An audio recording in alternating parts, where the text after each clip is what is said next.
Wanted to talk today about, where do you start?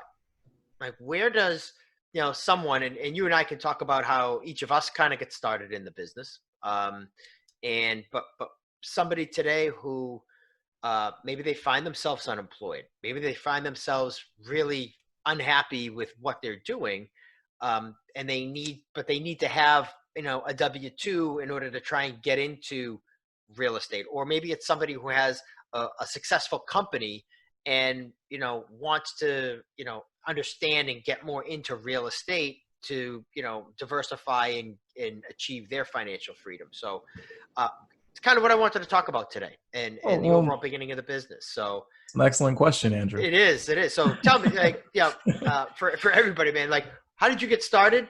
And we'll start there. How did you get started?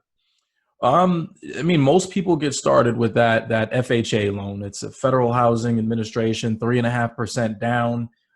It's the easiest way. I tell people all the time. I think people were like, hey, I'm thinking about years down the road, I want to become a real estate investor. I've heard it's a great way to make money, but right now I just want to buy the multifamily first, is the best tip I can give you.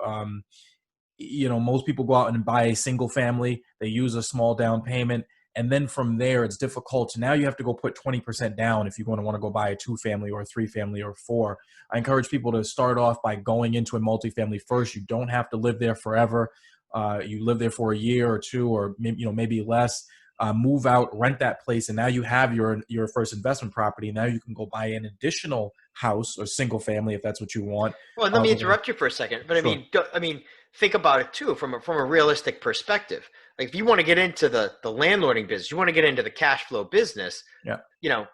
What better way to get experience with it is that actually by living with the other units that you're renting out. Yeah. So you might not come from a family that lived in a triple decker or Right. a 2-family or something like that. So, understand what that life is generally like for those people as well. No, you're absolutely right. I mean, there's no, better, teacher than experience. Just instead of going right from being to being a landlord and not having the experience of being a tenant, or, living with your tenants, or Right. what the experience like is within your property, is difficult as well. But I mean, that's generally how most people get started. But then you also mentioned, is one of the objections that I hear all the time.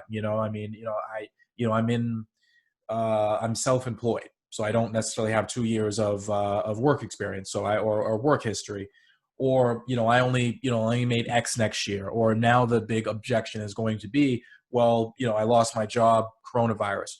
The other great way to get in is to find opportunities and work with another investor or developer, right? So there's a lot of situations where myself, when I was first getting in, I would go out and hunt for good opportunities. I would go out and hunt for the dog on the block, the real just beat up, property that I can now present to my investor partner and say, hey, I got this property under contract.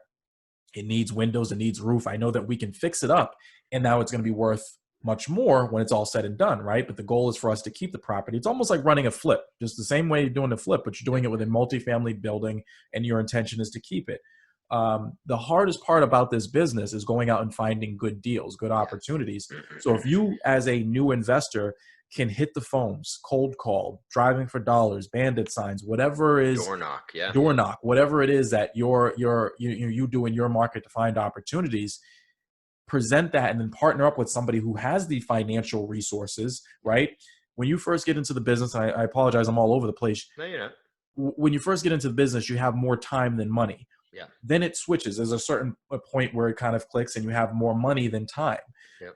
You are new. Spend that time to find opportunities and partner with somebody who doesn't have the time to find those opportunities, but has the financial resources.